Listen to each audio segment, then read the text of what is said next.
Bonjour à tous, on a beaucoup parlé de Samsung Galaxy X, Galaxy 10, je suppose le Galaxy X. C'est effectivement un smartphone dont on parle beaucoup depuis 2011, un smartphone qui aurait dû arriver, qui n'est toujours pas là, qui arrivera bientôt. Il arrivera, c'est une certitude, on ne sait pas quand. Et là, on a des nouvelles infos vraiment intéressantes pour savoir à quoi il va ressembler, comment est-ce qu'il va être conçu. On s'est beaucoup posé la question et aujourd'hui, je suis très content qu'on puisse enfin y voir plus clair. On y va maintenant.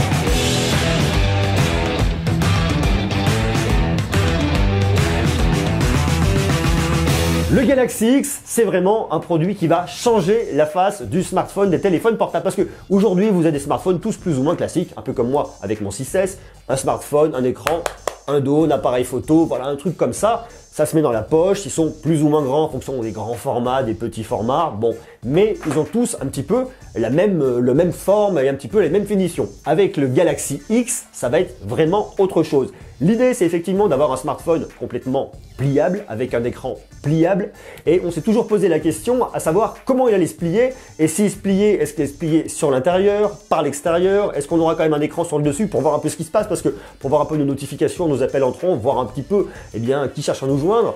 Si c'est pas conçu comme ça, à quoi ça va ressembler, comment il va se plier, quelle forme, si et ça, voilà, c'est un peu très compliqué. Et justement, je suis très content parce qu'il y a des infos qui sont sorties, qui ont un petit peu fuité, qui nous dessinent un petit peu le portrait robot de ce produit. On va effectivement avoir un produit avec deux écrans, enfin un seul et même grand écran qui va se replier un peu comme un bouquin. Et ce qui est cool, c'est qu'on va retrouver un écran sur le dessus. Alors imaginons des écrans de 3,5 pouces. 3,5 pouces, c'est pas grand du tout. Vos deux écrans de 3,5 pouces, une fois qu'on les ouvre, on aura un écran de 7 pouces. Alors on sait qu'aujourd'hui effectivement on a des écrans de 6 pouces, voire un tout petit peu plus sur des smartphones. Et là par contre, ça vous permettra effectivement d'avoir un vrai gain de place dans votre poche et un peu plus de confort de lecture. Et on pourrait imaginer après effectivement que tous les éditeurs vont améliorer déjà du point de vue de l'OS et améliorer toutes les applications pour vraiment en tirer profit. Donc ça va être vraiment très intéressant. Donc un écran 7 pouces, une fois plié, vous auriez votre écran en façade a priori également de 3,5 pouces avec les informations importantes, c'est-à-dire vos notifications, vos appels, votre agenda et puis toutes les infos qu'on peut retrouver qui sont vraiment importantes sur un écran de veille. On est plus dans cet esprit-là. On serait sur des écrans OLED, donc quelque chose avec un contraste infini, des lumières vraiment très intéressantes, des couleurs intense, un produit avec une excellente qualité qui pourrait arriver, alors je garde toujours des grandes guillemets avec ce produit, mais qui pourrait arriver en 2019. On l'a attendu en 2018, je l'espérais depuis la fin 2017, mais bon, vous voyez, tous les ans on en parle, on nous annonçait effectivement 2017, 2018, il n'est toujours pas là. Pour l'instant, à mon avis, 2018, ça va être compliqué de l'avoir parce que une fois que le produit soit réellement terminé, ensuite il va y avoir toutes les phases de fabrication du produit, tout le travail du marketing autour de ça. Donc, à mon avis, 2018, on peut l'oublier. Il pourrait arriver en 2019. Est-ce qu'il serait présenté au CES, au MWC? Est-ce qu'il serait présenté sur une keynote spéciale? C'est un peu compliqué, d'autant plus que, a priori, ce produit serait vraiment distribué en petit volume dès le départ pour pouvoir un peu tester le marché. On parle effectivement de 500 000 à 2 millions de produits fabriqués au début. Ça peut paraître énorme, mais en réalité, c'est vraiment pas grand chose. L'idée, si vous voulez, c'est d'aller tester le marché, de voir un petit peu la réaction du public. Est-ce que ce produit suscitera un intérêt réel au-delà de la rumeur? Parce que c'est facile un peu d'avoir un intérêt sur une rumeur et sur toute une nouvelle génération de produits. Mais après, est-ce que les consommateurs vont venir l'acheter? Est-ce qu'une fois utilisé, les gens vont trouver un intérêt? Est-ce que les développeurs d'applications vont bosser dessus? Alors, il y a beaucoup de questions qui restent en suspens.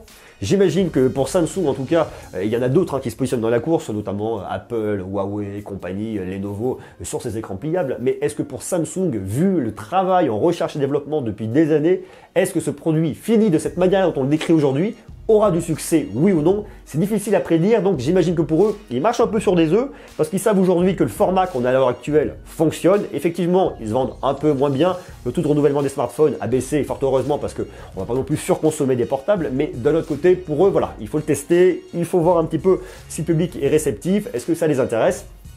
Voilà un peu les infos qu'on a aujourd'hui. Pour citer ma source, ces infos nous viennent du site The Bell. Et ça soulève beaucoup de questions, parce qu'il reste quand même la question des appareils photo. Comment vont être intégrés les appareils photo? On imagine effectivement un écran, enfin un grand écran de 7 pouces, une fois replié, vous auriez votre écran à l'avant. À l'arrière, qu'est-ce qu'on aurait? Qu'est-ce qu'on aura? Est-ce qu'on aura des appareils photo à ce moment-là? Est-ce qu'on aura un appareil photo de selfie? Est-ce qu'on aura un appareil photo à l'intérieur? Parce qu'on va beaucoup plus l'utiliser une fois ouvert comme une petite phablette. Est-ce que le format Pocket va être vraiment intéressant? Est-ce que les charnières vont être résistantes? Comment est-ce qu'on va aller stocker une batterie dans tout ça? Et au final, est-ce qu'on risque pas effectivement, bien évidemment, de gagner en hauteur, mais pas d'avoir un produit très épais dans la poche? Donc ça reste un petit peu le challenge pour Samsung de sortir vraiment un produit fini hyper sexy. D'ailleurs, dites-moi ce que vous en pensez en commentaire. Est-ce que vous ne craignez pas un peu que le produit, malgré tout, soit un petit peu épais, même si les écrans pliables ne sont pas du tout épais, ça c'est pas ce qui posera problème, mais malgré tout, il faut loger une batterie intérieure. Est-ce qu'on aura une batterie en L? Oui ou non? Comment vont être faits ces appareils photo? Voilà, il y a toutes ces questions un peu de la miniaturisation qui se posent sur ce produit-là. Donc dites-moi ce que vous en pensez. Alors bien évidemment, rassurez-vous, c'est un produit, à mon avis, il n'y aura pas du tout de port jack parce qu'il va vraiment falloir gagner sur l'épaisseur du produit. Donc on va réduire tout ce qui prend de la place. Port jack entre autres. Dites-moi ce que vous en pensez en commentaire. Est-ce que ce que je vous ai décrit vous paraît en tout cas suffisamment intéressant? J'ai lu les commentaires sur d'autres vidéos où on parlait d'écran pliable. Vous vous dites mais effectivement, quel est l'intérêt d'avoir un produit pliable si ce n'est juste pour avoir un nouveau truc tout petit dans la poche? Mais est-ce que du point de vue du consommateur, il y a réellement un intérêt? Ça, effectivement, c'est une question hyper légitime. Je me la pose également à me demander, sur le principe, je trouve que l'idée est géniale. Par contre, est-ce que ce petit écran de 3,5 pouces va vraiment être intéressant? Est-ce que partir sur un truc de 7 pouces alors qu'on a aujourd'hui des smartphones avec des 6 pouces? Est-ce qu'il va vraiment y avoir un intérêt? Est-ce qu'il va falloir réfléchir encore différemment? A priori, Microsoft travaille sur son projet Andromeda pour proposer quelque chose de encore révolutionnaire. Est-ce que ça serait là-dessus qu'on irait? Est-ce que ça serait encore sur autre chose? Est-ce que, voilà, je sais pas, il y a encore plein de questions à se poser. Donc, dites-moi vous ce que vous en pensez en commentaire. Est-ce que ça vous paraît cool, intéressant? Oui, non? Donc, de toute façon, je vous invite à vous abonner parce qu'on va beaucoup en parler. Et moi, je trouve que c'est un sujet passionnant parce que ça permet un petit peu de voir l'avenir de la téléphonie mobile, comment on va les utiliser, toute la façon dont nous, on va aborder ces nouveaux produits. Donc, je trouve ça vraiment génial. Marquez-moi tous vos commentaires. Comme d'habitude, je vous invite à me laisser des jolis pouces, à vous abonner pour suivre un petit peu tout ça, puis voir toutes les nouveautés qui vont arriver dans les mois à venir. D'ici là, portez-vous bien, soyez sages. Je vous embrasse. Prenez soin de vous. Ciao!